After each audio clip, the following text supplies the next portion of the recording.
Penegasan terbaru berdasarkan hasil rekonsiliasi pertama kegiatan pemutahiran Wilkerstad SE 2026.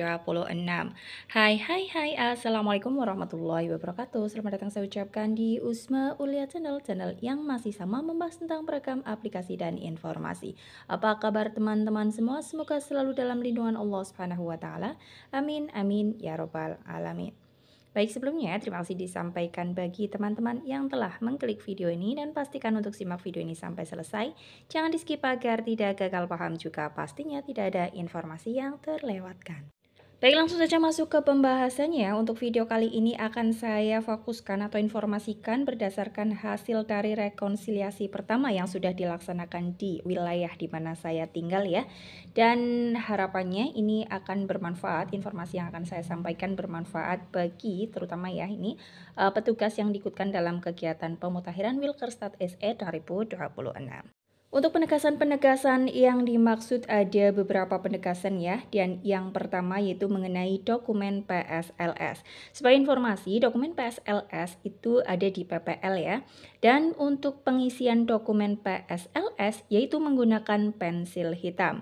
Dan adapun alurnya, PML menyampaikan informasi kepada PPL jika ada perubahan SLS berdasarkan informasi dari desa yang sudah tertuang di dokumen ID SLS. Kemudian PPL melakukan konfirmasi ke ketua SLS.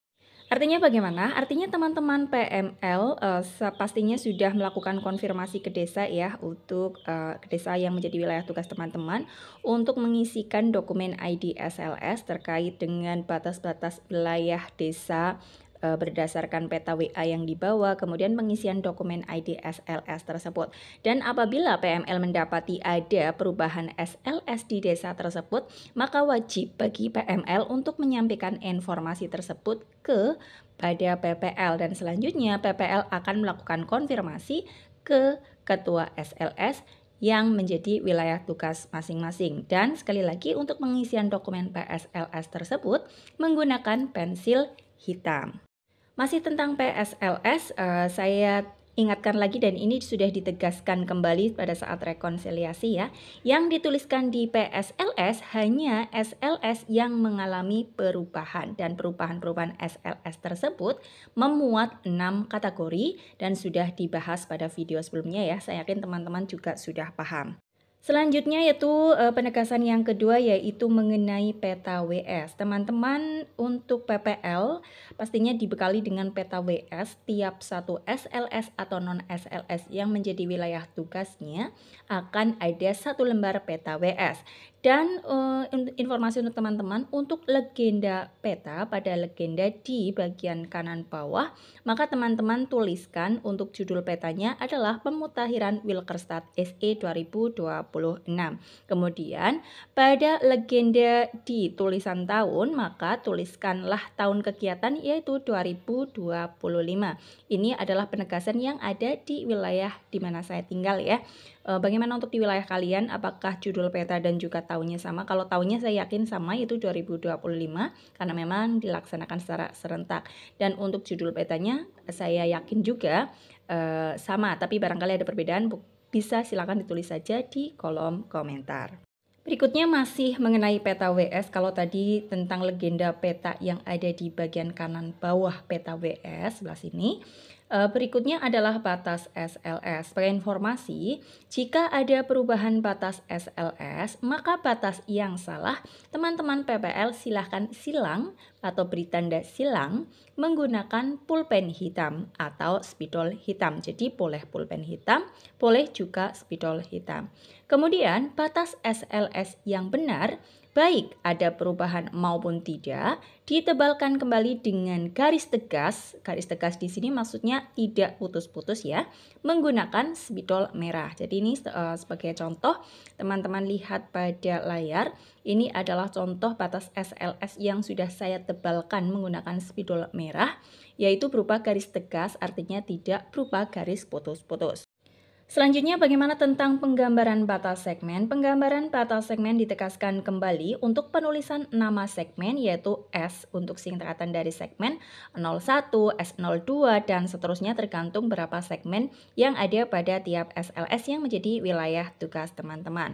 Dan untuk penulisan nama segmen dan muatan segmen, untuk muatan segmen itu sendiri ditulis di bawah nama segmen di dalam kurung ya atau dikurungi dengan menggunakan pensil hitam. Jadi tulisannya menggunakan pensil hitam ya. Tetapi pada saat rekonsiliasi ditegaskan oleh Korwil di mana saya tinggal, apabila dikhawatirkan menggunakan pensil tidak jelas, boleh menggunakan pulpen berwarna hitam.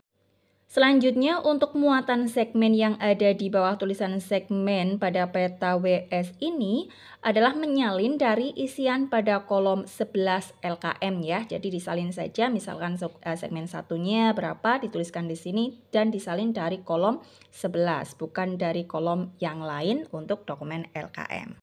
Selanjutnya masih tentang peta WS untuk titik batas SLS geotagging.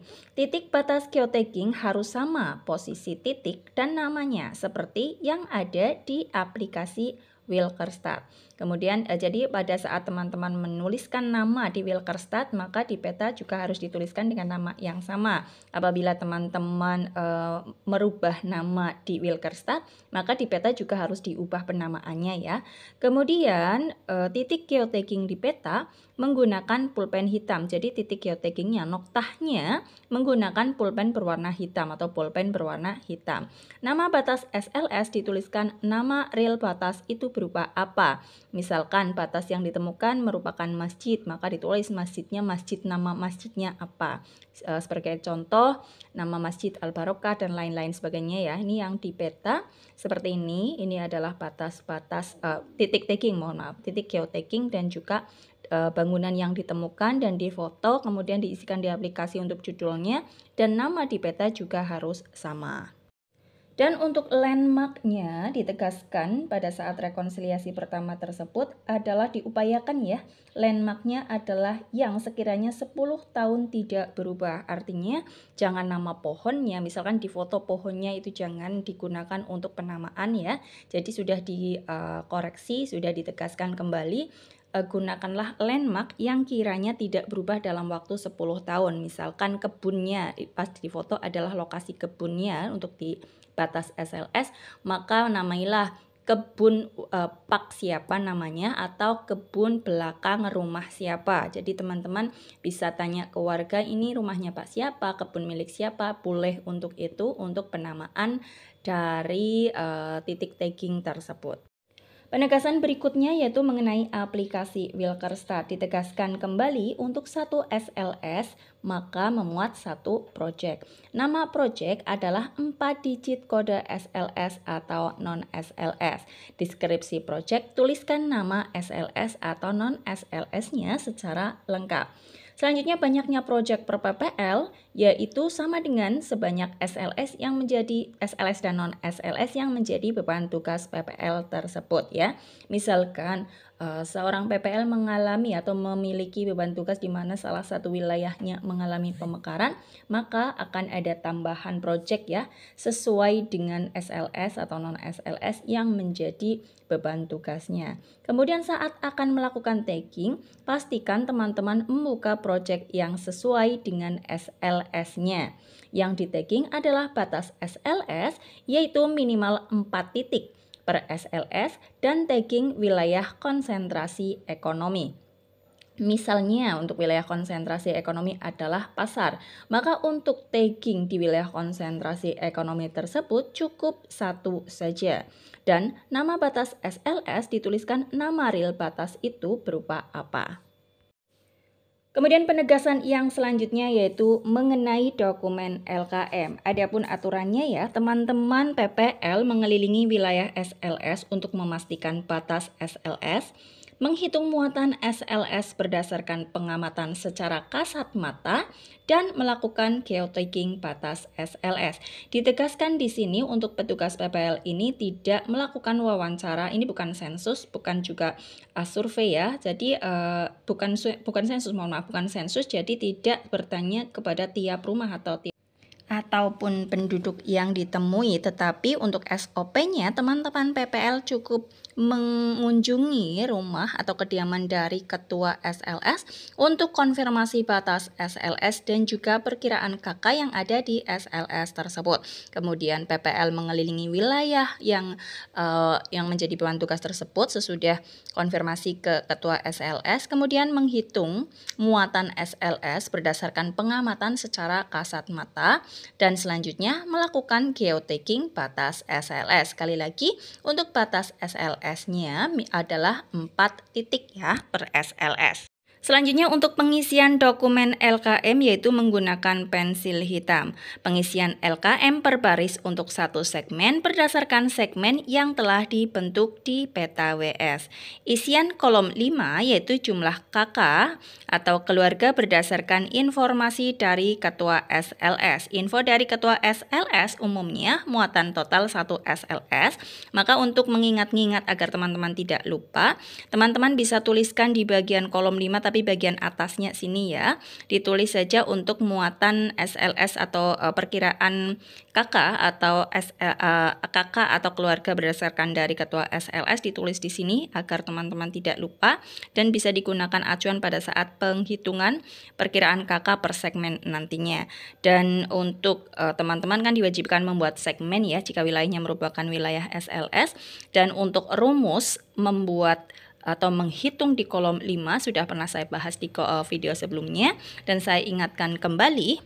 Untuk rumus tersebut adalah segmen N sama dengan bangunan tempat tinggal di segmen N per total bangunan yang ada di SLS tersebut kali perkiraan KK dari ketua SLS. Dan apabila segmennya ada 4, maka untuk yang terakhir itu tinggal dihitung saja. Jadi total dari yang ketua SLS sampaikan dikurangi hasil penghitungan di segmen 1, 2, dan 3. Apabila dalam penghitungan hasilnya merupakan koma-koma, maka dibulatkan ke satuan terdekat ya. Apabila lebih dari koma 5 ke atas, maka dibulatkan ke satuan ke atas. Apabila kurang, maka dibulatkan ke bawah. Selanjutnya untuk kolom 6, 7, 8, 9, 10, yaitu penulisan yaitu tally berdasarkan pengamatan ya. Yaitu apabila 4 tally, kemudian diikat sehingga satu tali itu memuat 5. Kemudian apabila tidak ada muatannya, maka tuliskan angka 0. Selanjutnya untuk kolom 11 total muatan, yaitu ada rumusnya, teman-teman harus pahami. Maka untuk mengisi di kolom 11 adalah harus dilihat terlebih dahulu mana yang lebih besar antara kolom 5 dan kolom 6, baru ditambahkan kolom 7, ditambah lagi kolom 9 dan ditambah kolom 10. Ingat, untuk kolom 8 yaitu untuk PKU-nya tidak masuk dalam penghitungan di kolom 11. Selanjutnya, untuk kolom 12 diisi oleh PML jika di SLS tersebut dibentuk sub SLS karena muatan SLS itu sendiri minimal adalah 241. Demikian untuk informasi pada kali ini. Semua informasi ini bermanfaat bagi teman-teman. Salam sukses selalu tentunya, dan akhir kata wassalamualaikum warahmatullahi wabarakatuh.